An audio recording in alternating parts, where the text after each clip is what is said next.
Good day and welcome back to Elementary 72 Gaming. I am back again with another weekly update and maintenance video. Now, if you do look at the channel, you will see that there's a big log for a number of premieres set on my channel. Now, those premieres are actually the collaboration series. You can see that there are 6 currently up. There will be another 4 coming out, so just bear with them. They are the dates for the releases. Now let's get into the actual announcements for this week's weekly update and patch notes. Adjusted chat interface text of Alliance channel now changed to blue, text of rookie help and custom channel changed to white, system and local text changed to yellow. Late claim notification badge was added at the corner of the icon to indicate the email comes with rewards. Improve the patch note screen display, character ID will now be shown on combat log interface. Now if the purchased item is located in the docking stations, players will be directly led to the station inventory instead of personal assets by clicking the notice. Newcomers who have joined the corporation for less than 7 days are now unable to donate money to the corporation.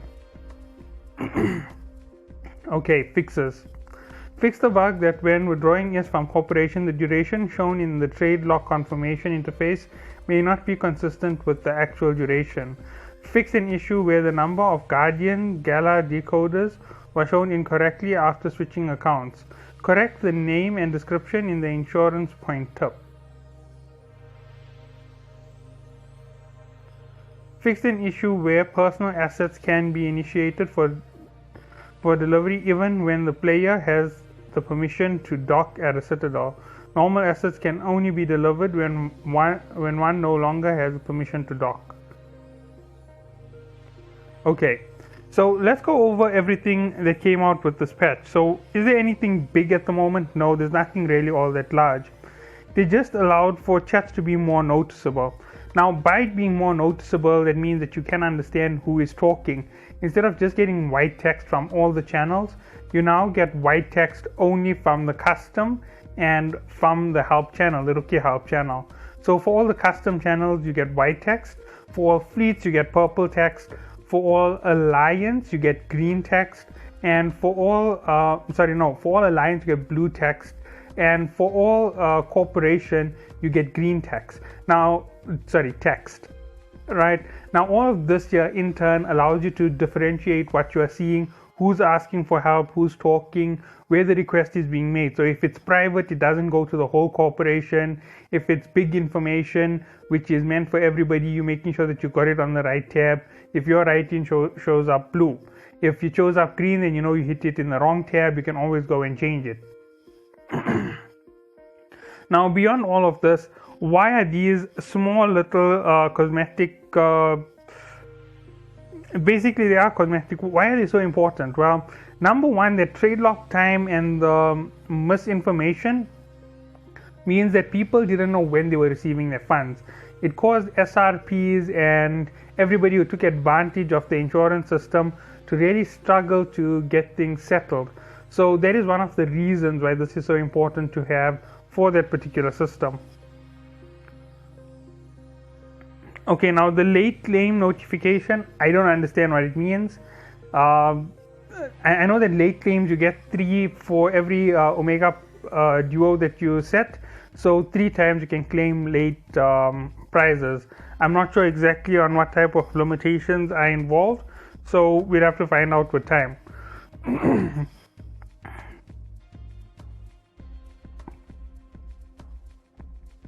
Okay, the quick little notifications at the bottom 5 and 6, they're basically just making it easier for you to run operations. Deliveries are made easier. The fact that you can now actually do 2 things at once in a station, so you are instantly transported to the inventory where the item is sent to, instead of having to use the long system to look for your item. Means that it's going to be a lot faster for you to see what you have purchased. Now, purchase mistakes are being made on a regular basis when it comes to your ships. I know that that's something that a lot of players were complaining about, making the mistakes between small, mediums and large. but it isn't such a big thing. It's a person making a mistake by not reading what they're doing correctly. Even I have committed that same error several times over. Now, beyond all of this, the devs were on their long vacation. They just came back. They've been on for about a week. They're looking through everything. They're trying to fix up pieces of the insurance system. They're trying to get the next set of content for our big events, galas, whatever it is that's coming out in the future to be ready. Now, if we looked at that roadmap, March has some sovereignty items to drop. Then there's April with the black holes to drop, if I am correct. Then there's May, June, July, and they have their own major drops, each one of them. And then you go all the way up to August, where you have the 1-year anniversary of the game, and you have the big ships coming in. If I'm correct, they call them dreadnoughts. No, I'm forgetting, capital ships. So that's where things are leading to, and they're going to be very expensive. Expect them to be somewhere in the region of a T10 ship plus a Capsulia outpost.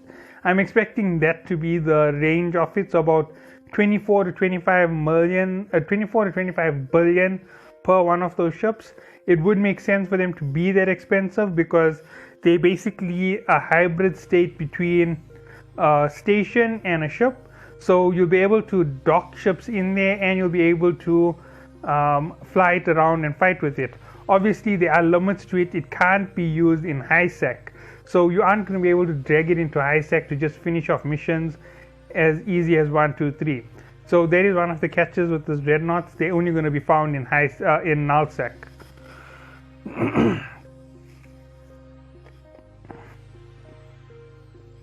Okay. There's not much going on in terms of the updates this week. Next week we can expect a much larger update, and the week following that, the even larger update to follow. So yes, we're going to see very large updates, and hopefully the content that comes out is going to help the community big time, because right now in the game we need the community to grow. And with that insurance change, it changes a lot for the game. There's a ton of people who quit because they couldn't afford that loss streak on the ship. You lose a ship, and to get it back was impossible. But with this insurance system, it gives them that little safety line that they needed. You can play casually, you can earn that plaques, you can go and insure your ship, and every time you lose it, you now can get it back very cheap. So there is a massive boost, a massive advantage to the original sale of your ship. And the more players who actually do this, the better it is for the game. So we need it to be expanded to that rate. We need the players to actually come back to the game. So if you have a friend who was in the game, who used to play, let him know about the insurance system. Most of them will come back, they'll enjoy themselves, and when they enjoy themselves, we'll also enjoy ourselves, because the more people who play the game, the better it is for the community. That means when you decide to go and run something like 100 bad hair days, you have 100 people around to help you with it. And 100 people doing bad hair day is such a quick mission. It's unbelievably fast. It's not even a joke to say that it's going to go down quickly, because you can complete all of the first waves in no time, in under 20 minutes. With a very large squad like that, like what I'm talking, 100 people, in under 20 minutes, everybody's first wave can be completed. It'll basically take you learning a little bit of coordination, where you split it up into take on big ships, take on small ships, take on medium ships, and that's how you fire. And everybody else will just fire randomly to whatever is closest.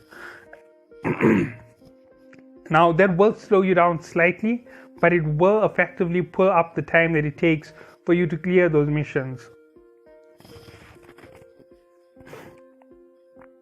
Okay, so that's just going to be it for this week's weekly update and patch notes. You can look forward to the collaboration series. These are all just the build videos that have been launched, and the finale will be the complete combat. I'm hoping to have all the combat put in one, with all of our commentary, everything all at once. As you can see, we now have 2 weeks worth of content once again on the channel, and this time you can see that it has been pre-made. As I said, for those 3 days I was really busy, and you can see it's 10 videos already. There's actually more than 10 videos that I was part of. I think I was worth 25 videos. So yes, unfortunately I did have a lot of problems with my recording software, and that's why I actually don't have all 25 videos for you. So I'm really sorry that you don't have all the content to watch, but you can always jump to one of the other content creators channels from the collaboration and look for their videos. You're going to get Eternal Armada's entire series where he's going to show off his builds. You're going to get Havoc's. You're going to get Savat. You're going to get myself. But Rambo is a podcaster. I'm still looking forward to seeing how he covers this event. He might just mention it in a podcast, or he might broadcast it a little bit. It's purely up to him. And once you get a hold of his content, all of our content, you'll see exactly how much of fun there was within this entire situation. Some of those videos aren't going to be rated really low. The problem is I've been editing it for days, and trying to cut out just those small sections doesn't work out very well for me. So I hope that you all do enjoy, and catch you all in the next one.